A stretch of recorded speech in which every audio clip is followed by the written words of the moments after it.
Medyo controversial to, no? Sa mga lodi natin diyang mahuhusay, let me know kung ito po ba ay travel o hindi. Kasi yung kalaban ni Jimmy rito, sinasabi na travel daw eh. Hindi ko sinabi ah. Ayan, si Sensaboy yung nagsabi. Kasi heto nga siya at ina-atake to. Makikita natin yan ang gather step ni Jimmy, yung kaliwang paa niya. Tapos pwede siya syempre mag 2 steps pa.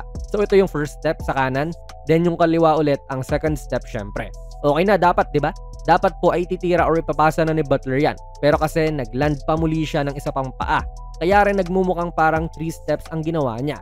Kaya kita po natin si Sensabaw na nirereklamo to at travel daw. Tapos ito ang nakita natin sa NBA rulebook. Rule number 10, section 8, article B, yung 5th point doon, sinasabi na a progressing player who jumps off 1 foot on the first step may land with both feet simultaneously for the second step. In this situation, the player may not pivot with either foot, and if one or both feet leave the floor, the ball must be released before either returns to the floor. Maaring ito kaya yung rule na nakita ng mga ref, though sa tingin ko hindi yan applicable dito kay Butler kasi sabi doon may land with both feet simultaneously for the second step. Pag sinabing simultaneous kasi mga idol, ibig sabihin nun, sabay dapat.